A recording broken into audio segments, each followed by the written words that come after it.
Maulana Azad national Urdu university की तरफ से आप लोगों को एडमिशन नोटिस जो डिस्टेंस मोड ऑफ लर्निंग में है उसके इंफॉर्मेशन देने के लिए आए हुए हैं।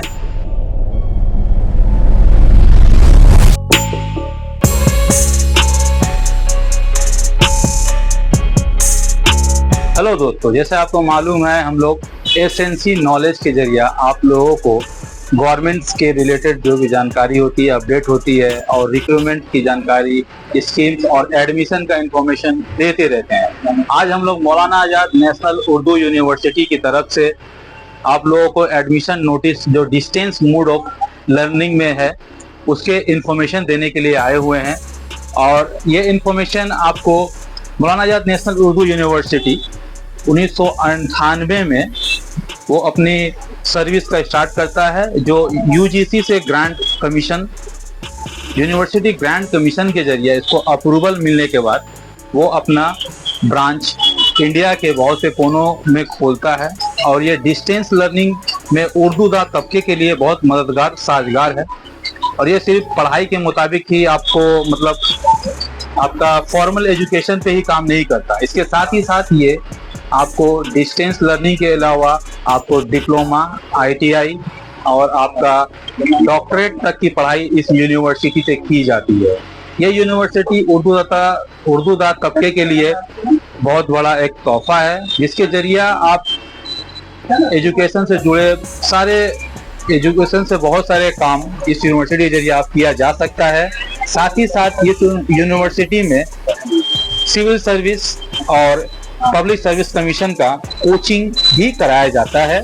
और ये इस यूनिवर्सिटी के जरिए आप आईटीआई, डिप्लोमा, कंप्यूटर एप्लीकेशन में सर्टिफिकेट कोर्स और कंप्यूटर के जानकारी भी हासिल कर सकते हैं। ये अभी distance mode of learning start हुआ है। Distance mode of learning start होने के तहत आप इसमें एडमिशन का फॉर्म फिलअप करने के अलावा आप इसमें आप घर पर रह के भी पढ़ाई कर सकते हैं। जिस तरीके से Indira Gandhi national open university है, जिस तरह से नेताजी सुभाष ओपन यूनिवर्सिटी है, और उसी तरह से मौलाना आजाद नेशनल उर्दू यूनिवर्सिटी अपने सर्विस को ऑल ओवर इंडिया के लिए प्रोवाइड करता है। और इसका रीजनल सेंटर हर स्टेट में मौजूद है। कोलकाता में 7 रीजनल सेंटर्स है जिसमें आप एडमिशन के लिए फॉर्म फिलअप कर सकते हैं। और इसका फॉर्म फिलअप करने के लिए आपके लिए ABC ID होना जरूरी है। ABC ID के बाद एक और ID आपको ABC ID आधार कार्ड से मोबाइल नंबर लिंक होने के बाद बनेगा। और ABC कार्ड बनने के बाद एक और कार्ड बनेगा जिसका नाम है DEB ID। DEB ID के जरिए आप फॉर्म फिलअप कर सकते हैं। फॉर्म फिलअप हो जाने के बाद आपका लर्निंग सेक्टर आपको चूज करना पड़ेगा। लर्निंग सेंटर चूज करने के बाद आप जिस प्रोग्राम में इनरोल करना चाहते हैं उस प्रोग्राम में आप इनरोल कीजिए। फॉर्म फिलअप करने के अलावा आप इसमें आप घर पर रह के भी पढ़ाई कर सकते हैं। जिस तरीके से Indira Gandhi national open university है, जिस तरह से नेताजी सुभाष ओपन यूनिवर्सिटी है, और उसी तरह से मौलाना आजाद नेशनल उर्दू यूनिवर्सिटी अपने सर्विस को ऑल ओवर इंडिया के लिए प्रोवाइड करता है। और इसका रीजनल सेंटर हर स्टेट में मौजूद है। कोलकाता में 7 रीजनल सेंटर्स है जिसमें आप एडमिशन के लिए फॉर्म फिलअप कर सकते हैं। और इसका फॉर्म फिलअप करने के लिए आपके लिए ABC ID होना जरूरी है। ABC ID के बाद एक और ID आपको ABC ID आधार कार्ड से मोबाइल नंबर लिंक होने के बाद बनेगा। और ABC कार्ड बनने के बाद एक और कार्ड बनेगा जिसका नाम है DEB ID। DEB ID के जरिए आप फॉर्म फिलअप कर सकते हैं। फॉर्म फिलअप हो जाने के बाद आपका लर्निंग सेक्टर आपको चूज करना पड़ेगा। लर्निंग सेंटर चूज करने के बाद आप जिस प्रोग्राम में इनरोल करना चाहते हैं उस प्रोग्राम में आप इनरोल कीजिए।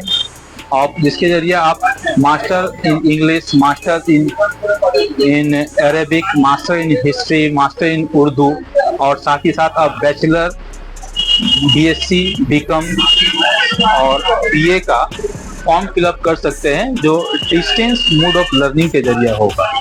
ABC ID आपको नॉर्मल यूनिवर्सिटीज के लिए है, और एबीसी आईडी के जरिए आप डीईबी आईडी बना सकते हैं, और डीईबी आईडी बनने के बाद आप डिस्टेंस मोड ऑफ एजुकेशन में ये कारआमद है, जो आपका ताहयात ये काम देगा।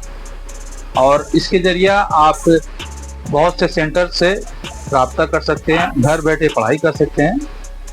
शुक्रिया। और डिटेल हम लोग का और लिंक में और भी जो भी डिटेल है, स्टडी सेंटर, लर्निंग सेंटर, और इसका लास्ट डेट है 30 सितंबर।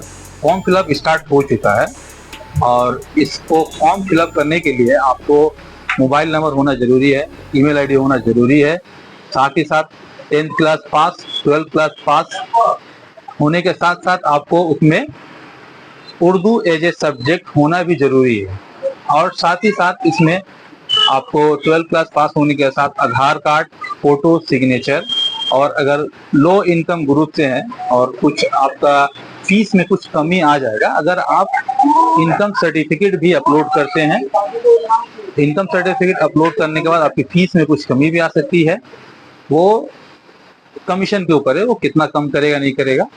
तो आप फॉर्म फिलअप कर सकते हैं, और डिटेल में सारा लिंक दिया हुआ है। कुछ अगर नहीं समझ में आता है तो आप मैसेज कीजिए, व्हाट्सअप कीजिए, और हम लोग वेरियस प्लेटफॉर्म में भी अवेलेबल हैं, तो वहाँ जाकर आप लाइक कीजिए, शेयर कीजिए, सब्सक्राइब कीजिए। शुक्रिया।